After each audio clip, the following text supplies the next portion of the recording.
المجلس 19. محبة النبي صلى الله عليه وسلم. الحمد لله رب العالمين، والصلاة والسلام على أشرف الأنبياء والمرسلين، نبينا محمد وعلى آله وصحبه أجمعين، وبعد. فمحبة الله ورسوله من أعظم واجبات الإيمان وأكبر أصوله وأجل قواعده، بل هي أصل كل عمل من أعمال الإيمان والدين. ومحبة النبي صلى الله عليه وسلم من أجل أعمال القلوب وأعلاها. قال رسول الله صلى الله عليه وسلم: لا يؤمن أحدكم حتى أكون أحب إليه من ولدي ووالدي والناس أجمعين. وعن عبد الله بن هشام أن عمر بن الخطاب رضي الله عنه قال للنبي: لأنت يا رسول الله أحب إلي من كل شيء إلا من نفسي. فقال: لا والذي نفسي بيدي حتى أكون أحب إليك من نفسك. فقال له عمر: فإنك الآن والله أحب إلي من نفسي. فقال: الآن يا عمر. ولقد ضرب أصحاب الرسول صلى الله عليه وسلم أروع الأمثلة في محبتهم لرسول الله صلى الله عليه وسلم، وسأذكر بعضا منها. أولا، بينما النبي صلى الله عليه وسلم يصلي في حجر الكعبة إذ أقبل عقبة بن أبي معيط فوضع ثوبه في عنقه فخنقه خنقا شديدا، فأقبل أبو بكر حتى أخذ بمنكبه ودفعه عن النبي صلى الله عليه وسلم. قال: أتقتلون رجلا أن يقول ربي الله؟ وفي رواية لأبي يعلى: فأتى الصريخ إلى أبي بكر رضي الله عنه فقالوا: أدرك صاحبك. فخرج من عندنا وإن له لغدائر 4 وهو يقول: ويلكم أتقتلون رجلا أن يقول ربي الله وقد جاءكم بالبينات من ربكم. قال: فنهوا عن رسول الله صلى الله عليه وسلم وأقبلوا على أبي بكر رضي الله عنه. قالت: فرجع إلينا أبو بكر فجعل لا يمس شيئا من غدائره إلا جاء معه وهو يقول: تباركت يا ذا الجلال والإكرام. ثانيا، فتح رسول الله صلى الله عليه وسلم مكة في السنة 8 من الهجرة، فلما دخل رسول الله صلى الله عليه وسلم المسجد خرج أبو بكر رضي الله عنه حتى جاء بأبيه يقوده، فلما رآه رسول الله صلى الله عليه وسلم قال: هلا تركت الشيخ في بيته حتى أجيئه؟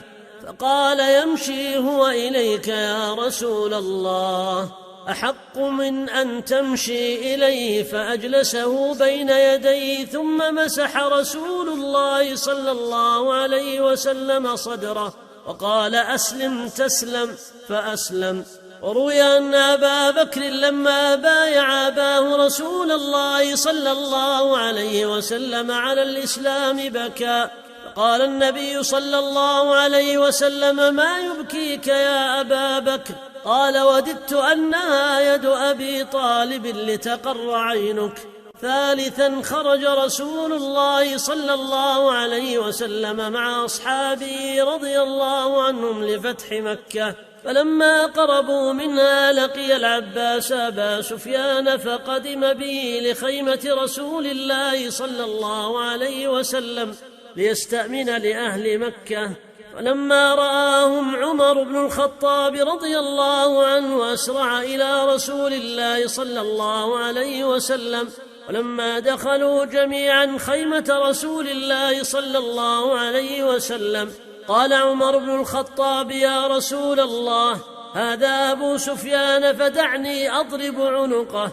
قال العباس: يا رسول الله، إني قد أجرته. فلما أكثر عمر في شأنه قال العباس: مهلا يا عمر، فوالله لو كان من رجال بني عدي بن كعب ما قلت مثل هذا. فقال عمر: مهلا يا عباس، والله لإسلامك كان أحب إلي من إسلام الخطاب لو أسلم، وما بي إلا أني قد عرفت أن إسلامك كان أحب إلى رسول الله من إسلام الخطاب. رابعا، لما أرسل رسول الله صلى الله عليه وسلم عثمان بن عفان لأهل مكة ليخبرهم أنهم لم يأتوا للقتال وإنما جاءوا عمارا، ولما بلغ سادات قريش وزعمائها ما أرسله به رسول الله صلى الله عليه وسلم، قالوا لعثمان: إن شئت أن تطوف بالبيت فطف به. فقال: ما كنت لأفعل حتى يطوف به رسول الله صلى الله عليه وسلم. خامسا، سئل علي بن أبي طالب رضي الله عنه: كيف كان حبكم لرسول الله صلى الله عليه وسلم؟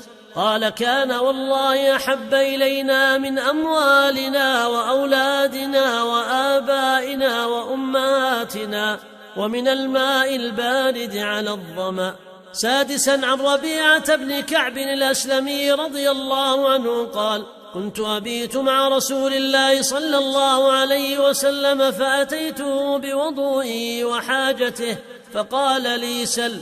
فقلت: أسألك مرافقتك في الجنة. قال: وغير ذلك؟ قلت: هو ذاك. قال: فأعني على نفسك بكثرة السجود. أيها الإخوة والأخوات الكرام، هل اشتقتم لنبيكم صلى الله عليه وسلم؟ فلقد اشتاق إليكم، وقد قال: وددت أنا قد رأينا إخواننا. فقالوا: أولسنا إخوانك يا رسول الله؟ قال: أنتم أصحابي، إخواننا الذين لم يأتوا بعد، ولكنني أخشى أن يكون ممن اشتاق إلى النبي صلى الله عليه وسلم الآن لا يريد مقابلته ولا أن يستضيفه في منزله رغم شوقه إليه. أتدرون لماذا؟ كيف له أن يلقى رسول الله صلى الله عليه وسلم وقد خالف أمره وترك سنته؟ كيف له أن يستضيفه في بيت فيه قنوات تحارب دينه تبث الشهوات والشبهات؟ فمن يستحي أن يراه رسول الله صلى الله عليه وسلم وحق له ذلك، فالله جل جلاله أولى أن يستحيا منه، الذي لا تخفى عليه منا خافية.